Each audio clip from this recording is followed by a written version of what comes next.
us today. They told me it wasn't going to be a big crowd because everybody's away on holiday, but we're all here, and thank you for being with us. And we have a very, very mighty group of individuals who are here.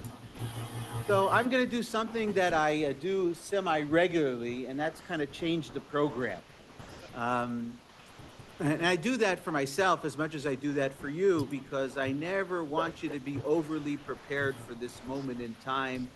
Torah should always be a little bit of a surprise. In fact, Abraham Joshua Heschel, whose work we're going to look at in just a moment, used to talk about the fact that the Jewish people and Jewish tradition had a cold, right? Suffered from a cold. And suffering from a cold is miserable, or it can be miserable. So we don't want to suffer from a cold. That's why we turned up the heat in this room in particular. We turned off the air conditioning.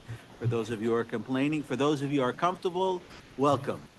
But one way or another, it's going to be too hot or too cold. That happens in shul all the time. But I want to make sure that we have an opportunity not to kind of sort of rest on our laurels. And so I want to challenge us a little bit. And challenging actually is very much part of the Torah portion that we're reading in synagogue this coming Shabbat. In fact, the entire book of Bamidbar, the book which we call in English, everybody, what book of the Torah are we in right now? Numbers, right? In Hebrew, it's called There you go. Numbers. Numbers. Very good. Bamidbar or Bamidbar really deals with challenge. That's really what it's all about, right? And in so many ways, it's about the ways in which our ancestors, who had experienced the eruption of divinity into their reality, turned their backs on that divine exposure and continue to challenge Moses and the leadership and ask the very challenging questions that need to get asked, of course, or they feel need to get asked.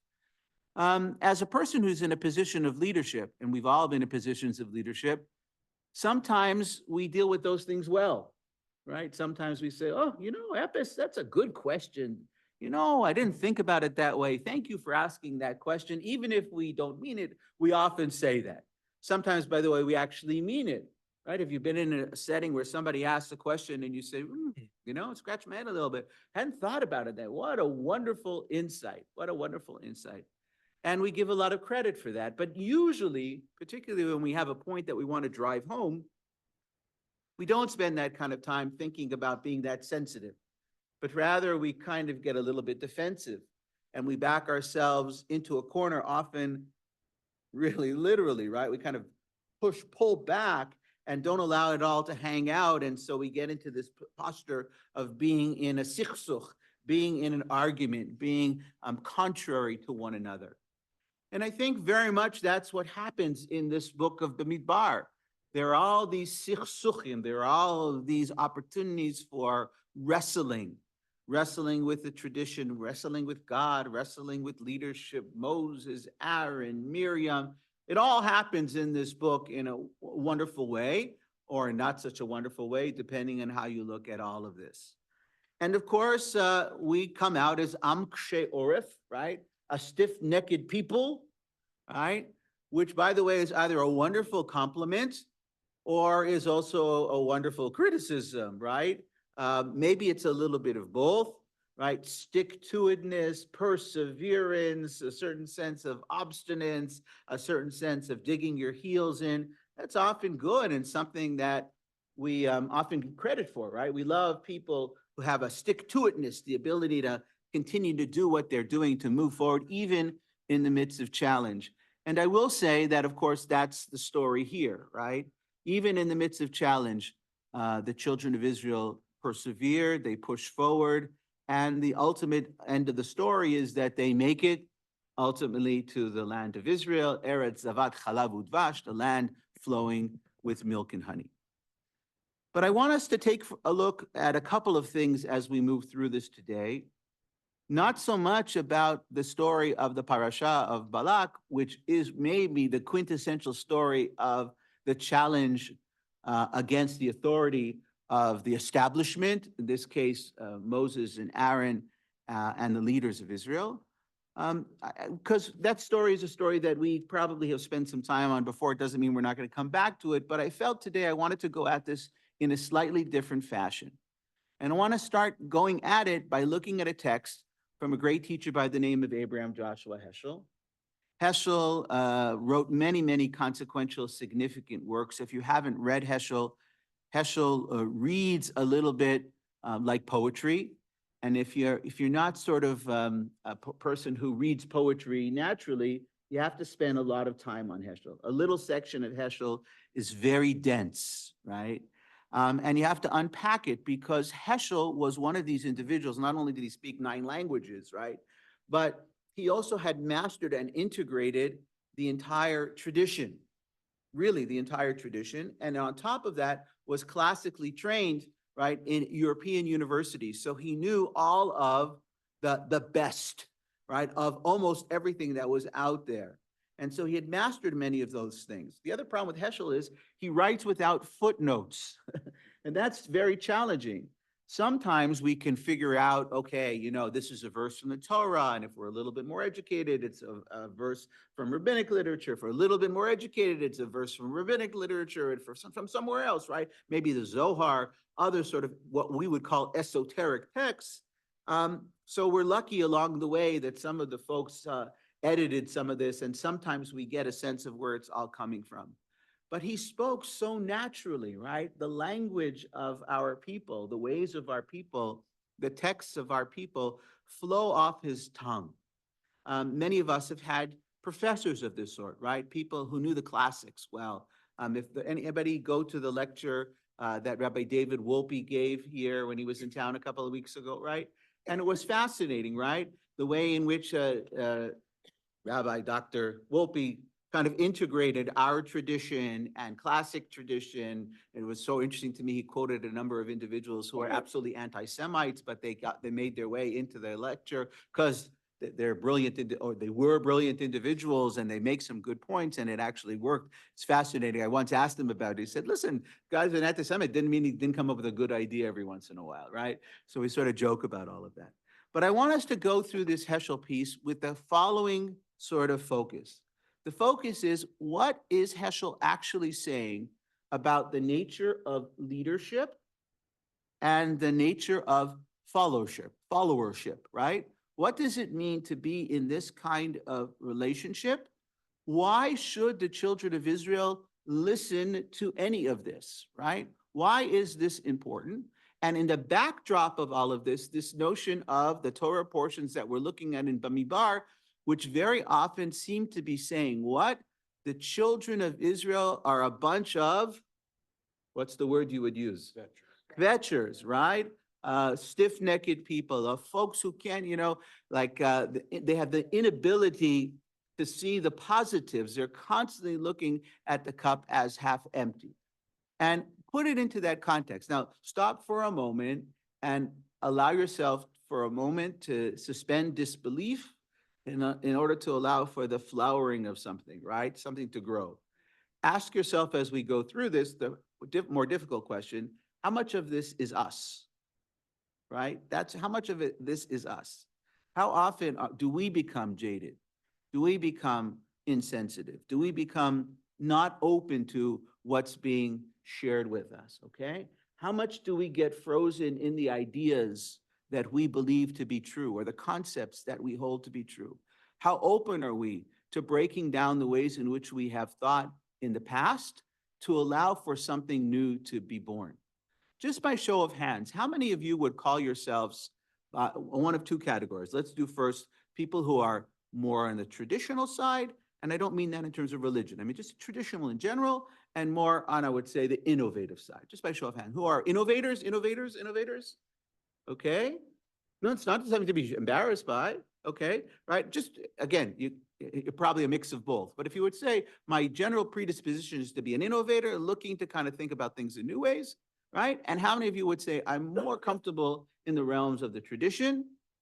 Okay, only half of you raised your hands, and some of you raised twice. So, so I'm a little bit confused by the math, which, you know, okay. So the point is, it's not such an easy question. Yeah, of course it's a false dichotomy. By the way, most dichotomies are false dichotomies, right? So the question is, it's not a matter of either or, it's a matter of a predisposition, or I would say, right, what's your default initially? Even what your initial reaction is to things. Do you walk into a setting and when something is not as it's expected, what's your reaction? Do you get a rash, right? Or do you say, oh, I didn't think about it. I'm excited now. Now you got me. And it has to do with a little bit who you are, where you come from, right? How many people are excited by all of that kind of idea? If you walk into shul and you hear a different melody for Ein Kelohenu, do you say, yay? Or if you walk into shul, Ein Kelohenu, you hear a different melody, you go, boo, right? Okay, right, okay. So by the way, that's a great way to hedge, right? Because if you like that, so it goes back to the same question. It's a matter of taste, right? If you like the melody, it makes sense, right? Particularly, by the way, if it's something that has an emotive experience for you, right? If I came in and sang Adon Olam to Twinkle, Twinkle, Little Star, you might say cute, right? And then we've got a couple of chazanim here, so they don't want to hear Twinkle, Twinkle, Little Star, Ein Kelohenu ever, okay? But I say it in that kind of way because the truth of the matter is that what does it do? It means that everybody can sing along, right? It makes it easy because everybody knows Twinkle, Twinkle, Little Star. If you don't, right after this, there's a remedial course on Twinkle, Twinkle, Little Star. But on the other hand, let's say you are a person, and particularly I'm turning in the direction of the Chazanim, you know, like my Bubby might have said, Sepasnisht, right? Like it's sort of not appropriate. Ein Kelohenu, there is none like our God, right? Ein Kadonenu, no one like our master, and we're singing it to Twinkle, Twinkle, Little Star. Like, is that right? Is that kovidik, right? Does it give gravitas to the Almighty? These are the questions that we ask. And it's a very, pardon me? Marta liked it, right. So the truth of the matter is it's really a matter of taste on some level. And we say in Hebrew, al tam vareach en lehitvakeach. About taste and smell, you can't argue, okay? But Jews do anyway. As we see, we'll argue about almost anything. Sometimes we'll argue against ourselves, which is really fascinating. And by the way, that's why we're so smart, right? By the way, that's called sharpening the blade, right? On some level, you're sharpening the axe by doing that. Okay, so let's spend a few moments with Abraham Joshua Heschel. How many people in this room read English? Oh, now they're raising, this guy's no English for you? Okay, good. So I'd like somebody to read for me on page 162 where it says Jewish observance, it must be stressed. Okay, please, but read like loud, okay? 162 says Jewish religious observance, right? It's a first page on some of your packets. It's the last page on some of your packets. It's in the middle, but we're looking, it says 162 at the bottom. In the middle of the page, it says Jewish observance. Did you find it? I think that gentleman's going to go, and you'll be next. We want to go with the older guy first. Okay.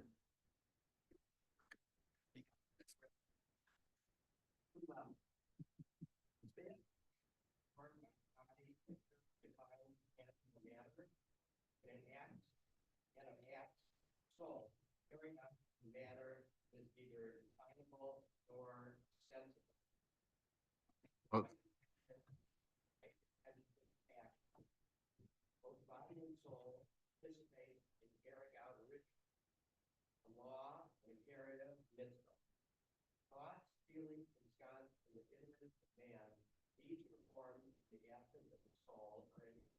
Okay, so here we're talking about a balance that Heschel is laying out for us, right? What's the balance? Performance of a ritual, a mitzvah, an act, and it also has to have what? Say it again. Right. Good. So we'll call it, what would we call it? Kavanah, right? Kavanah is intentionality, right? Lechaven means to direct. And so you have an act which is an act of keva, an act that is required, a mitzvah to be performed. For example, praying the shacharit service, the morning service, that is a responsibility, an obligation, a mitzvah, a commandment. And it also has to have what? It has to have intent. Now let's stop for a moment because this is going to be the big conversation that we need to have. We start with Heschel saying something here that there has to be a combination, right, of the two. And yet, what happens if there is not a combination of the two? Have you ever prayed a service or attended a service without your full heart being engaged in the service, your whole mind, right? So what does that mean? Of course, but what does that mean? Does it mean that you fulfilled the obligation? Technically.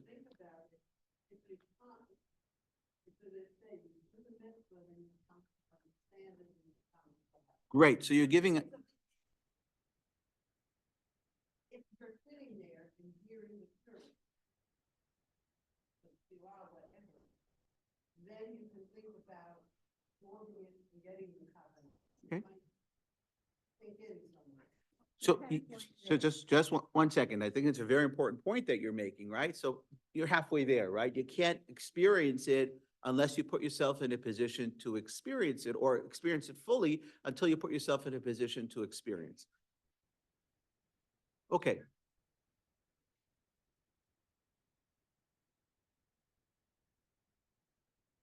Okay, so I just want to watch the move that Heschel's making here, right?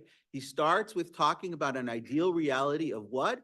Of the merging of keva and kavanah, of doing the act and doing it with intentionality. And by the way, he's leading, right, with the conclusion, which is where he wants to go, right? But we also know that there are steps in between. Have you ever been in a service and not said a single word, but had a profound spiritual moment in time?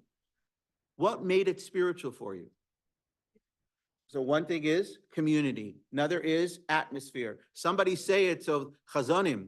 Sometimes it's music, cadence, rhythm, right? Interpretation. Now, by the way, have you ever been in a service that didn't mean very much to you, but then you started to look at the English translation or the beautiful commentaries in the Sim Shalom or in our new Siddur, right? And suddenly you say, oh my God, I didn't know what that meant. And guess what? I'm so glad I looked at that, because that's exactly what I'm experiencing right now, what I'm going through right now. Or you say, wow, I want to show this to my wife, to my child, to my friends, because they're going through something, and this would be profoundly helpful to them as they push through a crisis or a challenge, okay? So the move that Heschel begins with gives you what? The ideal scenario, the ideal reality of what? Of a perfect balance between kavanah, intentionality, and keva, and the doing, or keva and kavanah. And that's the ideal scenario, but we know that most scenarios are not ideal. I'll say this really very honestly. I'm a person who davens all the time. It doesn't mean that every time at 6:45 in the morning when I run down to the basement to quickly put on my talis and tefillin and say the Shema and a few other prayers, that it is the greatest moment of connection with the divine. Because usually at that hour, I'm late for a meeting that's going to start. So it doesn't mean that that's the case. But there are also moments in time that because I have the regularity of that practice, that at a certain moment, something opens to me, or I'm open to something, and without having the discipline of doing it, I would never have experienced something profoundly transcendent that moved me and surprised me and made me feel like, my God, I'm so fortunate that I did this morning, because I would have had a choice to do what? Not to do it. I could have opted out of that experience, and it would have made me all the much poorer for not having participated. Yeah, but I want to say it's really important, because keva is habit, right? Keva is regularity. But for Heschel, in the way in which he lays it out here, that would be half the game, right? Not sufficient. Now, we have to remember, who is Abraham Joshua Heschel? The scion of generations of Hasidic rabbis, right? Who were deeply engaged and involved in this practice. Heschel knew the Siddur off by heart, probably by the time he was 6 years old. Okay? Think about that, right? The ability to master that kind of material, to know so much in terms of the keva, of the regularity, became second nature to him. And so what was the challenge for him? The challenge for him was what? To infuse it with the appropriate kavanah so that it didn't just become blah, blah, blah, blah, blah, blah, blah, blah, blah, blah, blah, blah, right? A kind of rapid fire davening, right? Or intoning of words that when you break it down mean a lot. You ever been in a davening that's just so fast that you can't catch up? Of course, we all have been in that position. Have you been in a davening that's so slow that it's interminable? Of course we've been, right? Like the person is having this ecstatic, Chazanim will take this the right way, but have we ever been in an experience where the prayer leader, doesn't have to be a chazan, it could be any prayer leader, is like enjoying their own voice a little too much? Right? And no, they understand the balance, but the rhapsody of the experience that's happened for them and everybody else is waiting for Musaf or everybody else is waiting for Kiddush, right? Like at some point in time is gunug, enough is enough, right? And so we need to understand that balance. And Heschel was keenly aware of this because he lived in two worlds. One world which said, you want to daven Musaf all the way till 3 o'clock in the afternoon on Shabbos, geh gesund, do it. And do it with fervor and sing and dance and experience. And by the same token, he also understood the other side of, there are people who are here who just want to fulfill their religious obligation and get to the next part of the day, the next part of the experience. Okay, a couple of comments. Let's start over there and go all the way around. Yeah.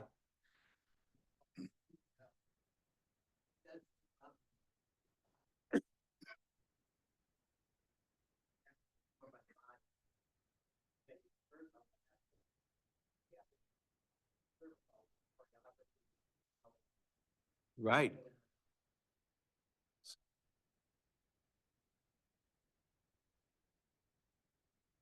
Right.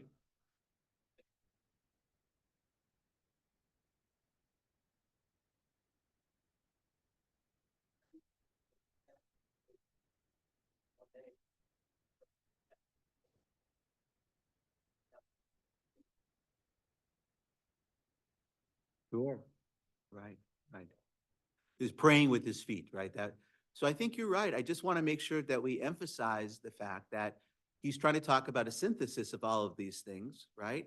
But he doesn't say that if you do one or the other or this or that, you're not good. In other words, he doesn't give you a value judgment about the lack of integration. He doesn't say is bad, right? He simply says he's naming the experience that people have, right? You need to understand that he was trained as a phenomenologist, right? He looked at phenomena. That's where he comes from. That's a philosophical school from which Heschel emerges. And so he's seeing the phenomenon of the people who are doing it, the people doing it with meaning, the people doing it full-throated, the people doing it full-bodied, the people who are doing it, the people who are not doing it, right? He's seeing all these phenomenon, and on some level, he's trying to capture the best case scenario, which is the integrative, but respecting less than the fully integrative, with the notion of integration being the ultimate goal. Okay, couple of questions. We're going to go around. Yeah, please. Questions. Yeah. What extent can one have complete experience, taking in the totality of it all? They go through the motions, the physicality, the shuffling, the melodies, everything. Then they study the semantics, the grammar, and so forth. Oh, this prayer really doesn't mean what I said. Yeah. And the semantics, the real meaning, understand the foundation. Yeah. So I'll comment and say to you, a lot depends on who you are. There are people who really get jazzed by studying the semantics of this kind of stuff, right? They talk to the Chazanim, right? There are people who really want to come in and know cantor, like what does this word mean and how does this word mean? And by the way, in the siddur that I davened with when I was a kid, it's different than the siddur that we have here. And I notice all those things. But I don't know, cantors, percentage-wise, how many of the people did you encounter in your careers? Between the two of you, got a pretty long history of how many people like that did you encounter for whom the most important part was the kind of semantic, linguistic, I don't know, how many? Very few, and I very few, and interesting, and I think, from my own experience, my upbringing, how many people daven fervently every day, and they didn't understand. Right. They didn't understand for the most part a word of what they were saying, but they were still davening with intense kavanah. There was still something that resonated with them. Right. Part of that had to do, by the way, with what's your anxiety? What's your angst? What are you living through? And by the way, I'll just say, not that we don't all have angst, okay? I can share with you my angst. I'll lie down and you can, psychoanalyze me. Uh, but our ancestors living as they did in places that were very challenging had a lot of angst, right? And they would turn to the Almighty and say, Tati, right? Like, Father, help me, right? Avinu Malkeinu, they really understood that. They experienced God in that kind of way, or wanted to experience God in that way, or hoping that they could experience God in that way. By the way, didn't spend a lot of time thinking about what that meant theologically, right? What did that mean that we were foisting on God? What did that mean that we needed from God? That is a more modern, and actually even more so, a postmodern reality. So the question that you're asking, of course, is a great philosophical question for the here and now. And by the way, look where we find ourselves at this moment in time. We chose to be here, right? Which means that we are in this room mostly focused on here. Maybe a little bit of here, but mostly it's here. It's an intellectual exercise. We're not there where we're what? Whatever that means, right? Because, by the way, I mean, I can tell you what it means, and you know what it means. That's not the question. The question is, what does that mean to somebody? Because there are people who are sitting there for whom that is the quintessential experience of coming into the synagogue. Whereas for some of us sitting in this space, it is this kind of conversation of trying to make sense of it all. And again, Heschel would argue that it is the integration of the two, but to ignore the fact that there's body, mind, spirit, all of these elements of the human is to deny something that for Heschel is really important, that God is God, that God is the master of the universe, that God created us, right, with openings and apertures, with the ability to address these issues on a multiplicity of levels. That's the great gift that God gave us. And to experience all of it through the various senses that we have been given is a great gift. So you've asked an amazing question. Let's go around and we'll try to get a couple, anything else that anyone wants to comment on? Quick. We'll go this way, because I know this side of the table, we've got comments. We're going this way. Yes, Cantor. So when I was, Is that growing a up, pitch? Is that a pitchfork? I never leave home without. Oh, okay, very good. Sorry, I don't know. It's a tuning fork, not a pitchfork. Pitchfork is for tuning fork, right? It's a Torah, it doubles as a Torah yacht as well. Very good, okay. Growing up, I went to Maimonides, an Orthodox Jewish day school in Brookline, Massachusetts. And when I was in the winter months, school ended with Maariv. And even back then, I loved to daven, but I was walking into the Beit Midrash in the evening. We had a teacher who taught in the city during the week, but was only with us Thursday night. And I'm walking in, I was fooling around with some friends, and this teacher turns to me and says, Sokolov, I want to hear you daven. And I looked at him and said, oh, I've been fooling around. I don't really have the right kavanah. And my friend said, you don't say no to this person. And he looked at me and he says, look, I don't care if you have the kavanah, just daven. And he says, a couple of words will shine through, and the rest of the time we'll just hear very pleasant davening. The teacher was Rav Yosef Soloveitchik. And after, If you don't know who that is, you should, we called him but the second of Rav, all, the Rav. right. Quintessential rabbi. You don't say no to the Rav. You don't say no to the Rav. But by the way, what a great honor. And by the way, not to overly spiritualize this conversation, but I think that the Rav actually taught you an amazing lesson. Oh, yeah. Right? The amazing lesson is that you have a gift, and he recognized it in you. And by the way, probably, I was his conservative too. Right. but on some level, he saw something in you and he said, you have a talent and you're going to do something for this. You're going to move this group of people in a way that maybe somebody else in this room can't. And not only did you move the people in the room, what did you do to yourself in that moment, right? That the fact is you're recounting this probably a few years, decades later, is a, Much later, I realized how blessed I was. but isn't that life, right? Lived forward and understood backwards, right? These moments in our time really help us appreciate it. So thank you for sharing that. Just going around, anybody else wanted to jump in? We got to the end of the tables. Oh, wait, we had one right here, sorry. That's me. Oh, sorry.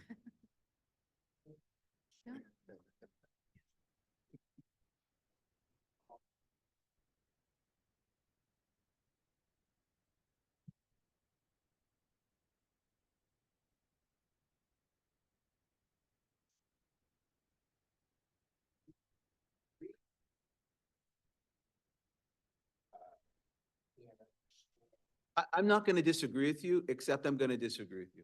To say the following, what I really want to say is, you're right, and for you, that's right.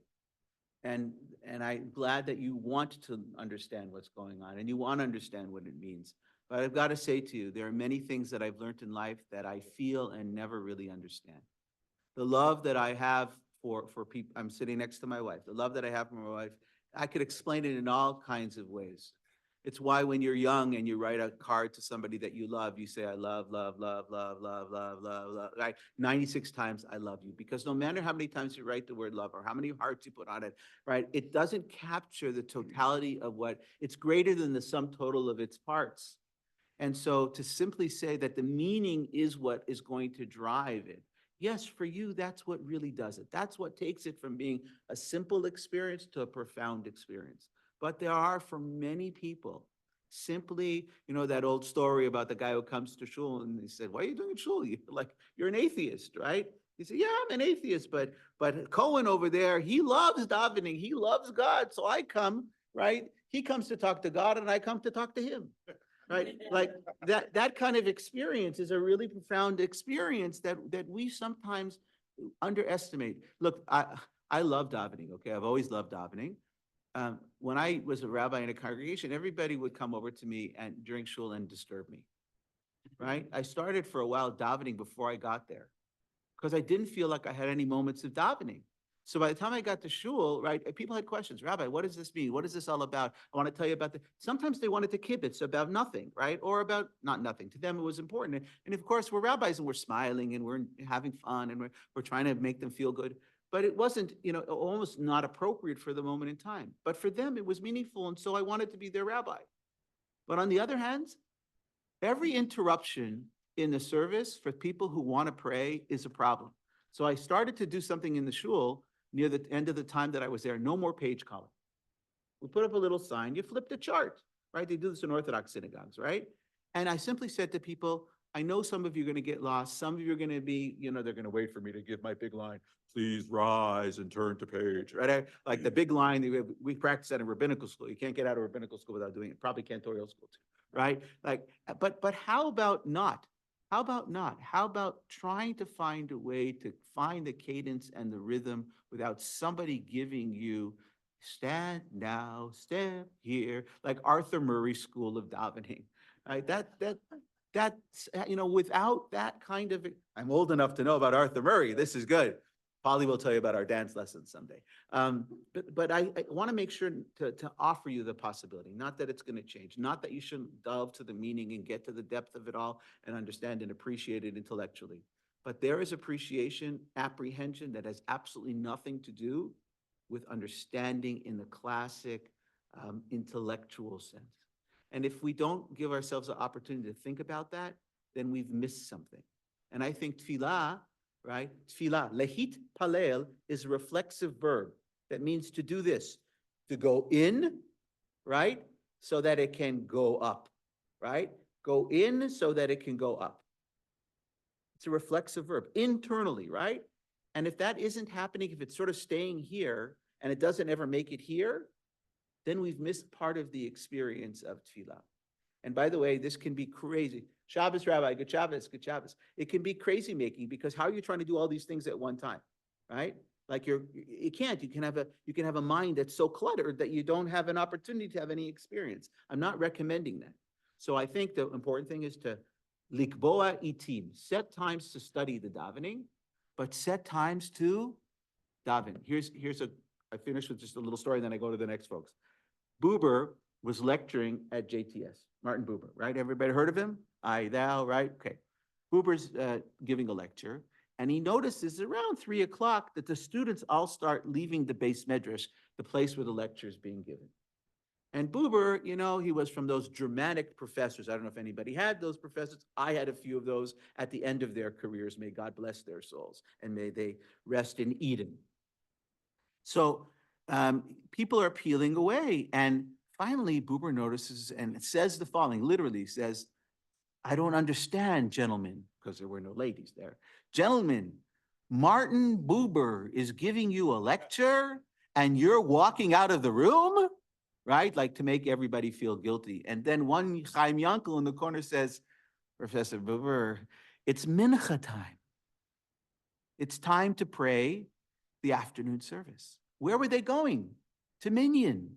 They were going to have a moment of communion with the Almighty, right? And they had the audacity to jaundice the Almighty over Professor Buber, right?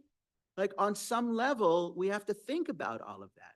Are we jaundicing the intellectual appreciation of what it is that we're trying to do over the possibility of having an experience of the numinous, of the absolutely transcendent? And I think we do an awful lot of that.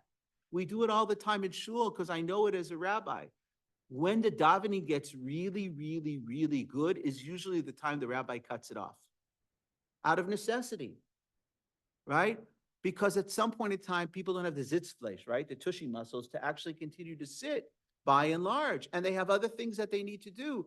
But we've reached that place. Have you ever done a nigun just for a long period of time, just over and over again? And finally, here's our favorite story of our daughter Noah. May God bless her soul. Yeah, we're sitting in BJ, not the BJ, not this BJ, BJ in New York, right? And we're visiting, and our daughter is sitting there, and BJ has this tradition before the Shema to pause for a long period of time. And how old was she? 3 years old? 3 or 4 years old. She's sitting next to us, being very good in shul, because she's a firstborn. Our other kids weren't quite as good in shul, right? She's sitting in shul, and we're waiting for the Shema, and she's looking around, and it's 1 minute, it's 2 minutes, 3 minutes. And finally she goes, no, Shema Yisrael, and everybody laughs and everybody joins in. Like enough is enough, right? And she realized, and afterwards the rabbis were very nice about it. We were mortified. But at a certain point, you get it. Like at what point in time is there too much kavanah for the average person? And that's why you have to choose your shul very carefully. Okay, 2 more comments and then we're gonna go. Yeah. I like this also, and some of the rest of it came later. So I'll just throw that out there, but I think it's interesting, multifaceted, getting back to something else you said. You know, many of us know when to stand and sit, so we stand and sit. Many of the rest of us wait for the rabbi to tell us whether to stand or sit. Right. Either way, it's fine. Right. Because at the end of the day, we're both standing and sitting more or less. Sure. But it occurs to me that what we're talking about here still seems to be, for better or worse, at least in this day and age, a relatively small set of our people. So we talk about this multifaceted approach, which makes me think of a multifaceted deal, which is beautiful to deal with, has different flashes of light for different people at different times. That's great. But what about the people who, for whatever it's worth, aren't looking at the deal anymore? I think you've, That's all you can say about that. no, so here, I think Heschel had a lot to say about it. And by the way, I'm a great lover of Heschel, right? I am. I think if there's anybody that I feel speaks to my heart, it's Heschel. But here's something also that's really interesting, right? The closer I get, to being I don't know, a hoary-headed sage, the older I become, and may I be blessed, Okay, but I'm getting there. Right? I want to get there. I'm doing my best. But I want to say that you were actually raising this, and for Heschel, he couldn't ask that question because his background was such that it didn't allow him to ask those questions. You are actually asking the question, which is the great limitation to Heschel. Heschel grew up in a world of people who were pietists, right? If you grow up in a world where everybody has kavanah, everybody has at least a measure of intentionality, and everybody around you really wants to what? To connect. And everybody is really earnest about this enterprise. And many of the people have the skills necessary to access, to break what we call the safer barrier. Safer means book, right? To literally penetrate beyond the front cover of the book, right? That was a group of people that he lived his life with. And he understood that that wasn't the average person. But it was very hard for him to put his own experience on the shelf and be a phenomenologist for other people. In other words, to be a sociologist of not his own reality, but of the next generation of people. And what's fascinating, God bless you, what's so fascinating is that at first, Nobody read Heschel in the Jewish community, or few people read Heschel. You know who was reading Heschel? Christians. Because it was all about this kind of spirituality that was deeply connected to practice, which they were really interested, embodied religious experience, right?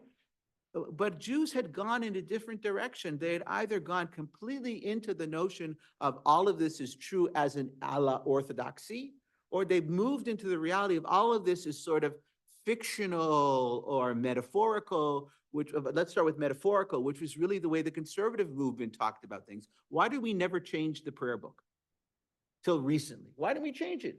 Because we already were metaphorizing everything. It wasn't that it was the God of Abraham, Isaac, and Jacob. It was the God of Abraham, Isaac, and Jacob, Sarah, Rebecca, Rachel. And we didn't need to say avot, fathers, and imahot, and mothers, because we knew we meant it when we said the word avot. Because when you say the word ancestors, it means both men and women. But we needed to change the language, the syntax, in order to say what? We recognize that the world out there has evolved and we are leaving out people. And so much of this passed Heschel by. Right? Heschel died at the age of 72, far too young on some level. Right? But often when people talk about Heschel's death, they talk about Heschel dying of a broken heart. Because he was brokenhearted. He was making inroads into the Christian world, right? Vatican II, and being able to talk to people beyond the Jewish world. And what was he watching in the Jewish world? A circling of the wagons, either around orthodoxy or a reformation that was not a reformation that he felt was going to be positive. And by the way, he understood this reformation because he studied at the Hebrew Union College for 5 years, what he calls the 5 loneliest years of his life. Right? Where nobody kept kosher. Talking about a Hasidic Jew, a sign of Hasidic ancestors sitting at a seminary, right? Where half the people don't necessarily believe in God, right? And the other people are eating treif in front of him. He couldn't understand it. He couldn't bridge the world. That's the world we've inherited. And we're living in that messiness of that today in a way that Heschel couldn't countenance. And on some level, I really feel he died of a heart attack, really in many ways died of a broken heart. Yes, please, Rebbitzin, sorry.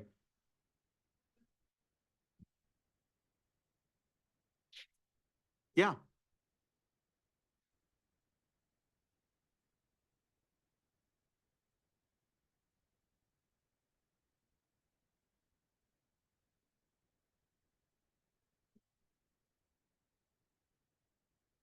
Teaching, I also teach children.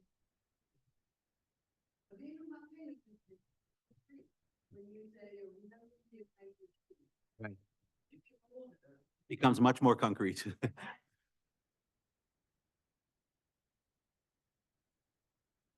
Mm-hmm.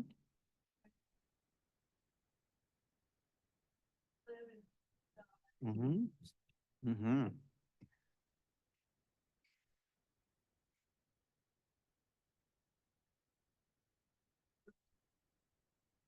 didn't happen to us when we were kids.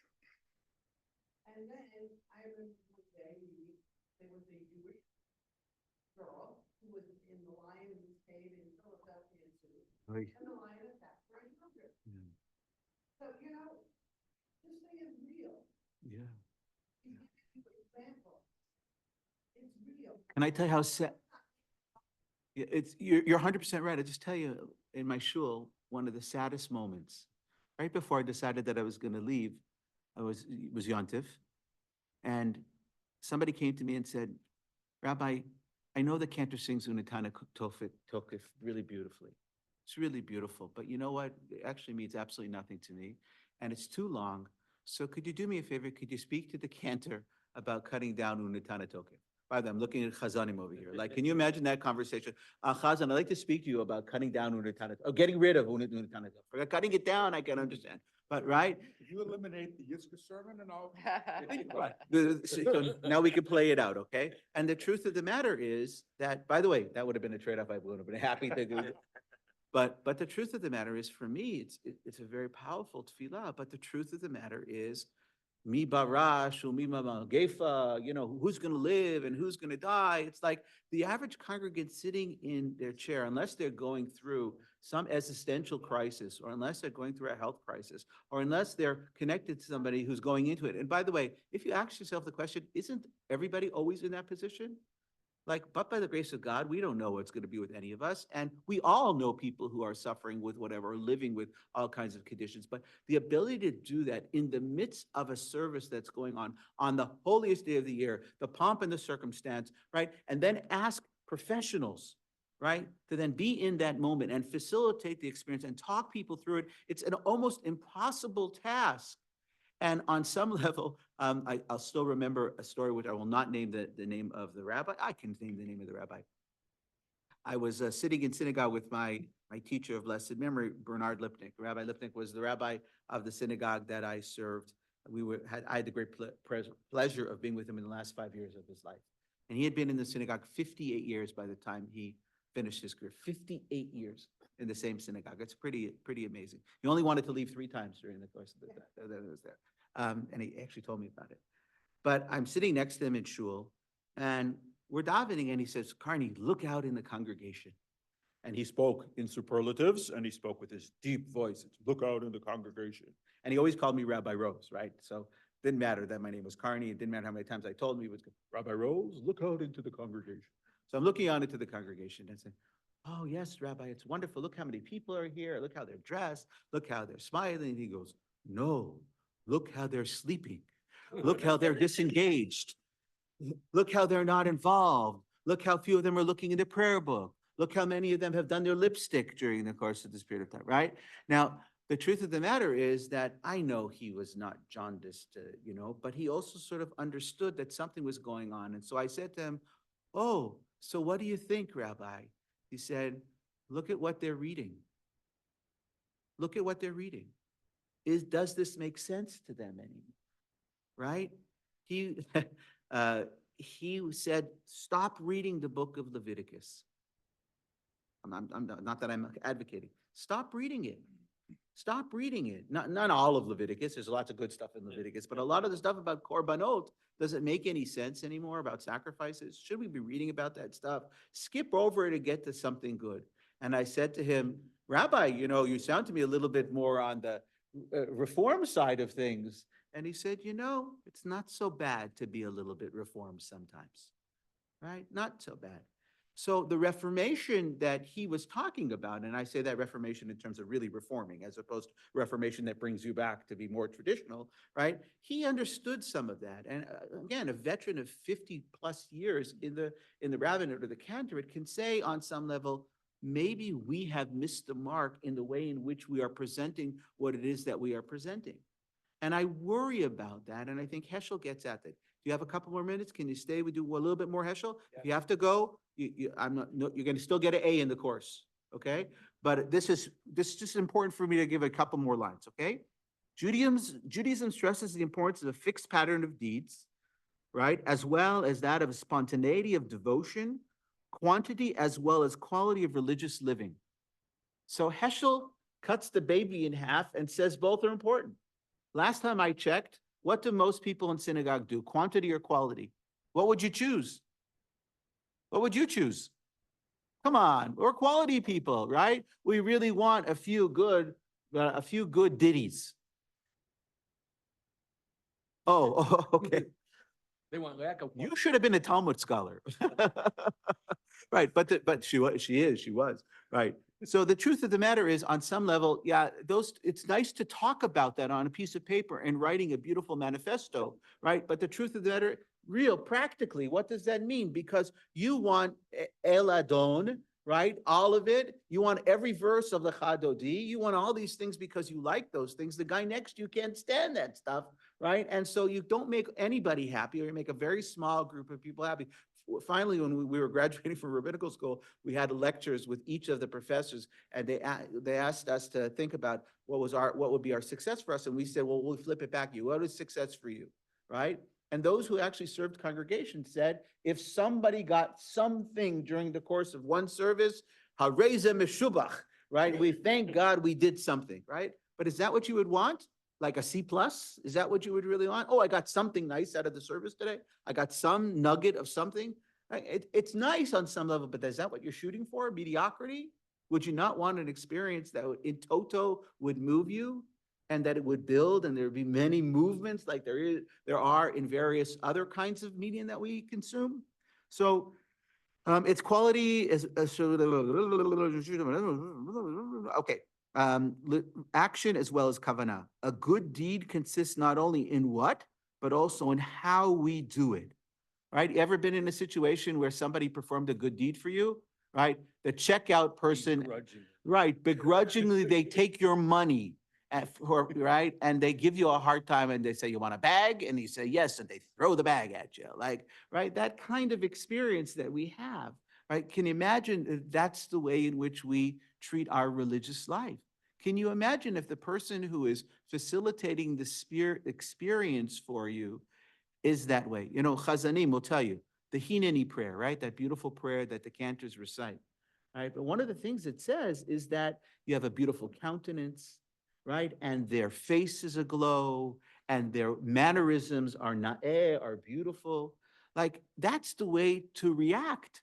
That's the way to act, right? And people feel it. You feel when somebody is doing something with the right kavanah. You feel it when somebody is at your dinner table and you go for dinner, and you know it when the server treats you with a certain sense of kavod, of respect, right? They care about who you are. And by the way, sometimes you say, oh, you know, it'd be Machiavellian, they're doing it because they want a good tip. The truth of the matter is, it's true, they do want a good tip. But generally speaking, you know who the good people are and the not good people are, right?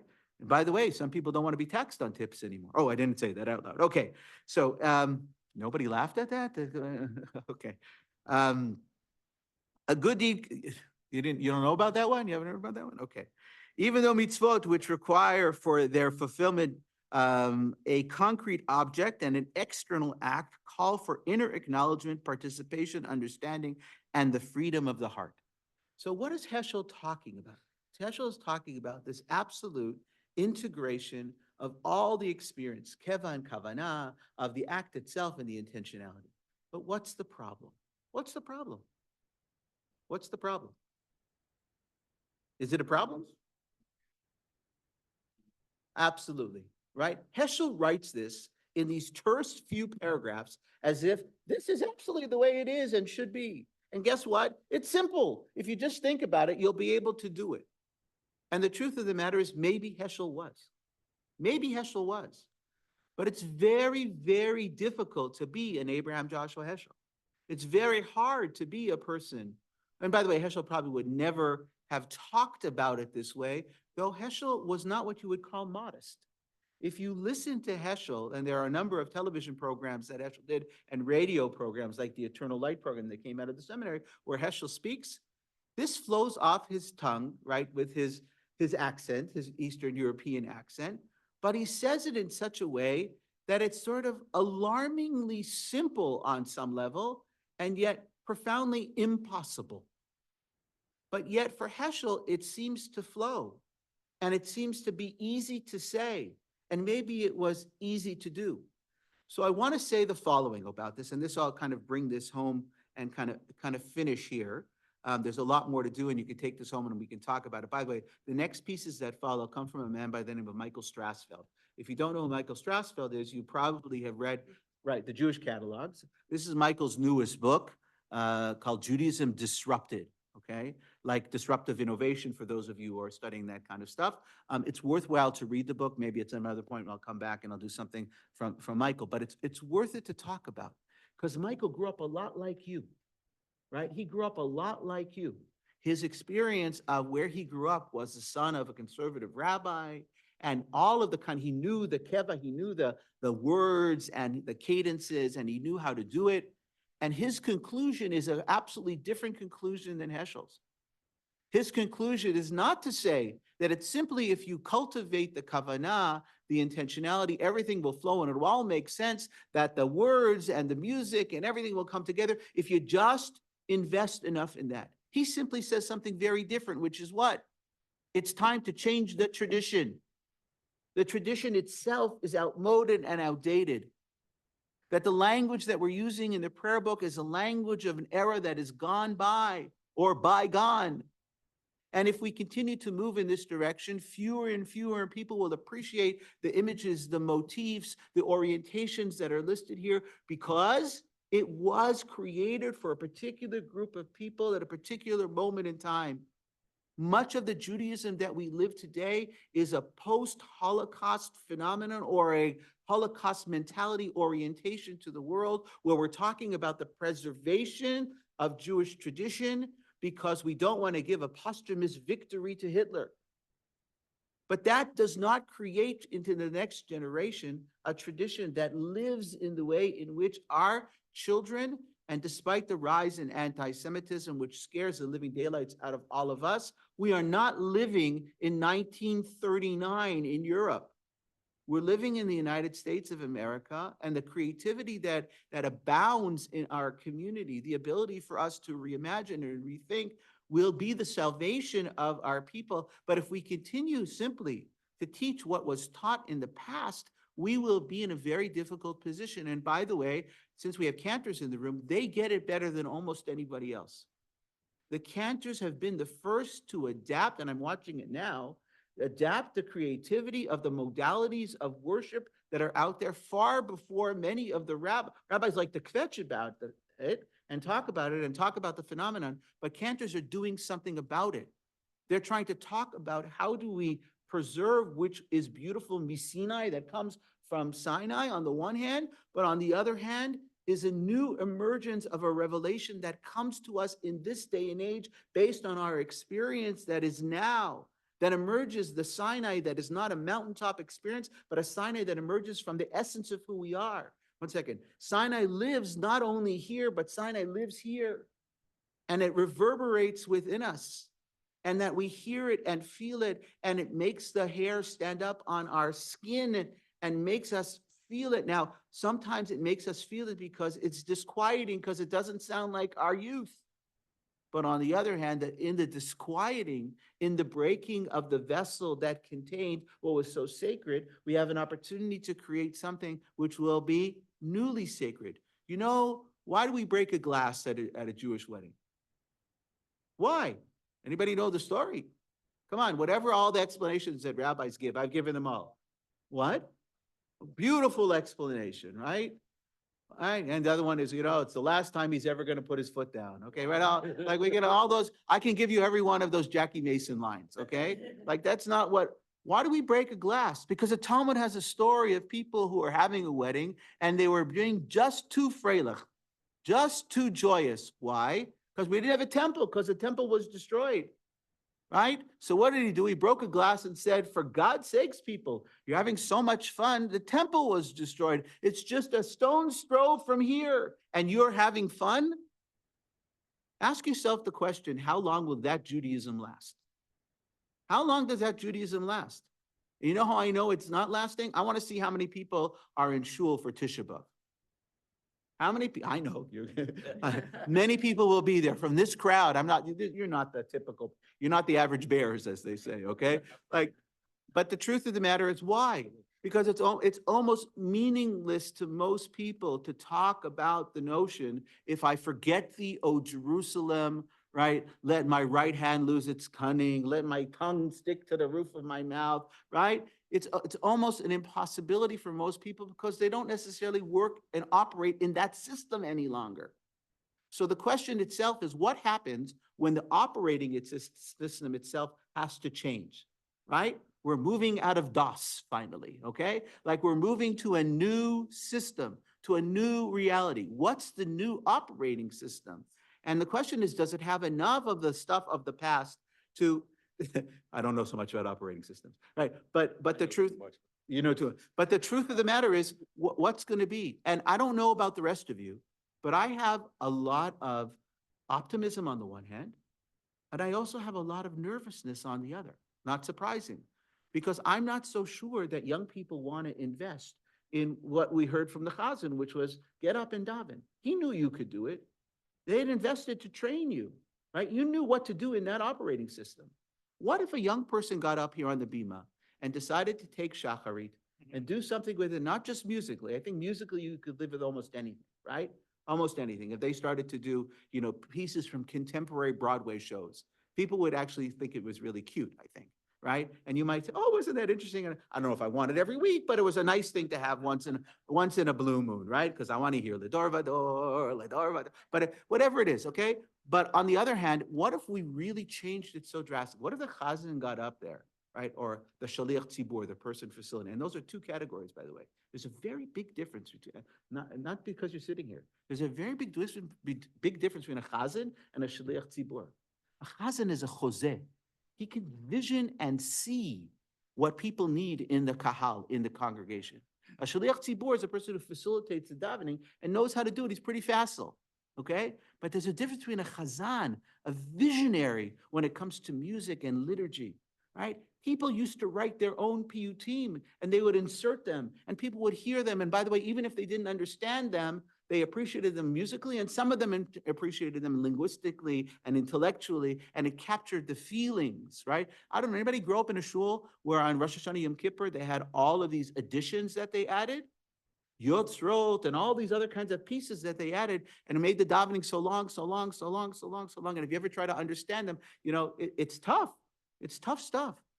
People loved it so much they did that. What we don't have here is the ability to say, okay, I'm going to stop now. I'm going to stop now in the midst. Can you imagine somebody does this on the bima? And they said, here's what we're going to do. We're going to talk about God who brings the sun. And they stop in the middle and here comes the sun, da da da da. Here comes the sun. You'd throw your etrog at them, right? You'd throw your siddur at them, right? The melody you could live with, right? If they said it to do the melody, you could live with. But if they started to change the words, right, you'd start to say, what the heck is going on here? And on some level, this fear, I think, is the fear that is articulated by the way in which Heschel lays this piece out here. What's the fear? He says, I want both, right? I want to have keva and kavanah in the appropriate balance. But in the final analysis, if I have to choose keva or kavanah, Heschel would have chosen keva. He would have chosen the standard operating liturgy over the kavanah, the intentionality. And in this day and age, as much as I love Heschel, and I think Heschel, in this day and age, people are going to choose every time, except for maybe two people in this room, right? They will choose, by and large, they will choose kavanah, they will choose intentionality.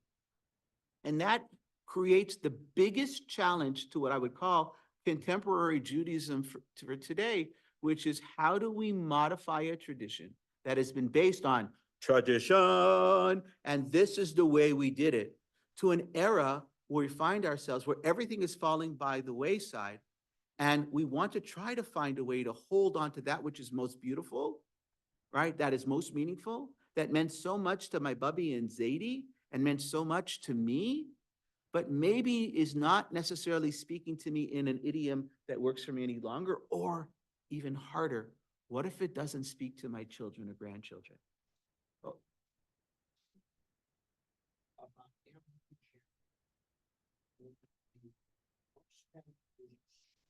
The answer is yes.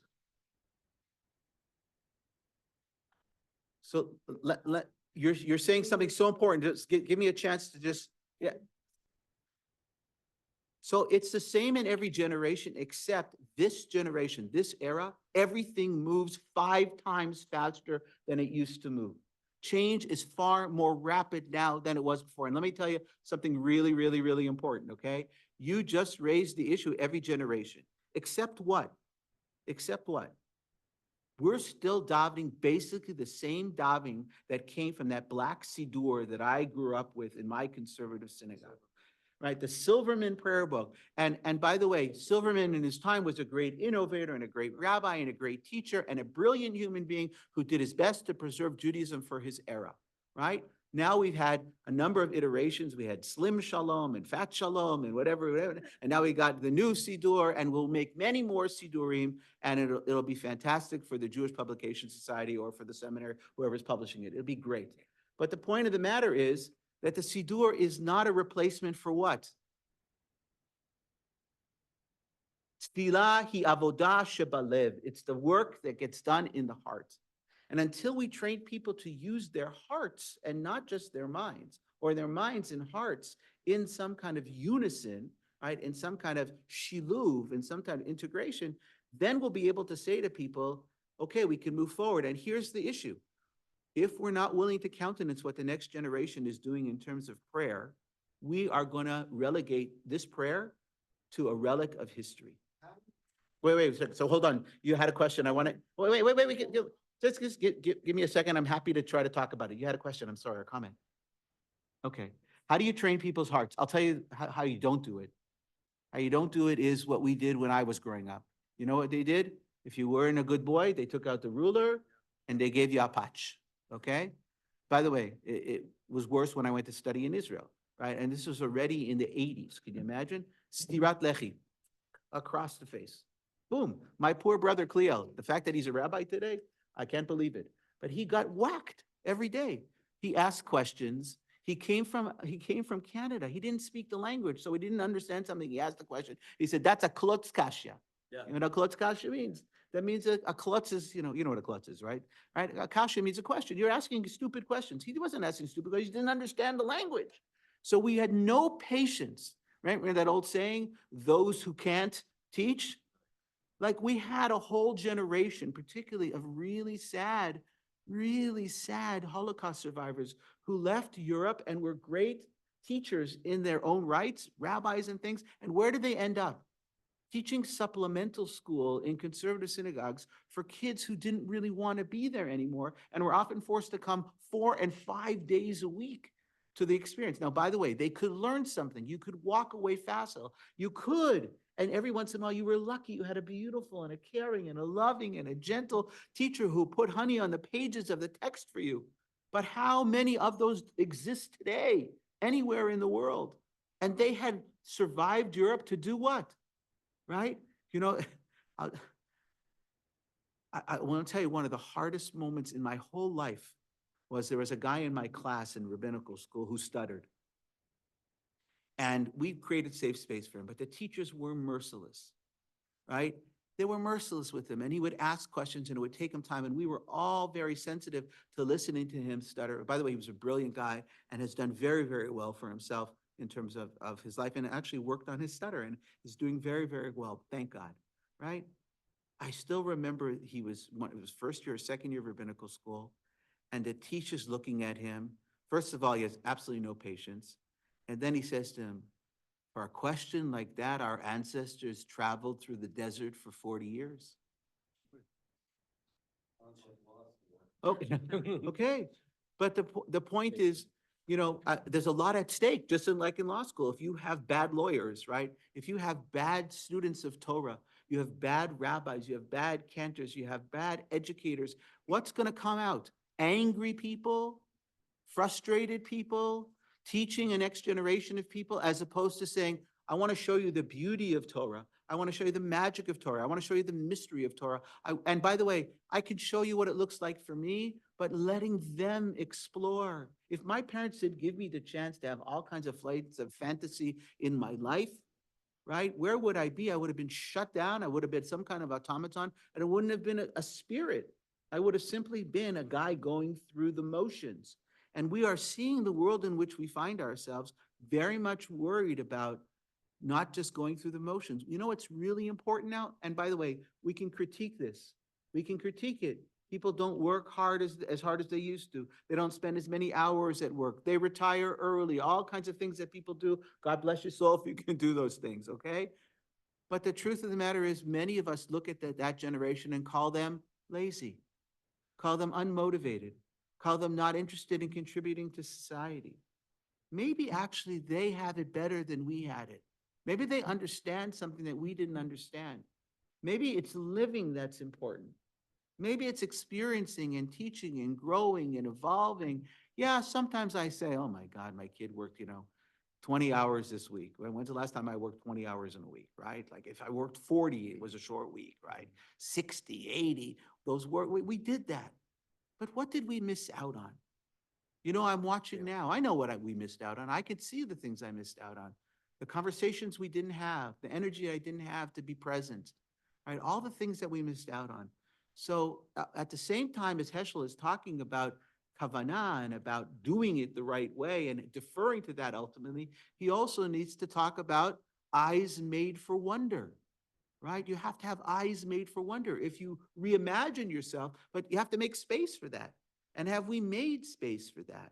What would it look like? You know, we could do the exercise, and it's okay for us to do the exercise because we're on the inside of it. Don't nobody take this the wrong way. All of you are young people, but we're not the future. We represent the present and maybe the past, right? What are we creating and giving over to our young people that would be the right conversation going forward? I don't know what that looks like. All I know is that I think we need to make some space for it. And you're right that every generation did that. But part of the way we did that was we said, oh, we're praying Shacharit, Mincha, and Mariv. Why? 3 prayers a day? Because that's when they used to offer the sacrifices. And we tied it back then. But the truth of the matter is that was an assumption that what was going to happen? In any moment, it's going to come back. Let me ask you a question. If tomorrow we could build a temple, I know it might create a few problems with about 1.5 billion Muslims, but okay. If we could build a temple on Har Habayit, on the Temple Mount, right? Would you go back and bring a fat cow? Is that how you would want to pray? Would that be the experience? Anybody actually watch shechting? Ever watched a cow be slaughtered? It does seem like Yeah.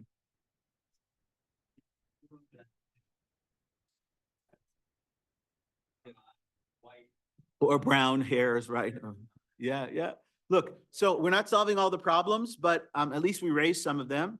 So keep on asking the questions, keep on being visionaries, and maybe if you get a chance, pick up this book, Judaism Disrupted, because sometimes disruption is what's needed to create what it is that we need into the next era. Shabbat Shalom. How are you?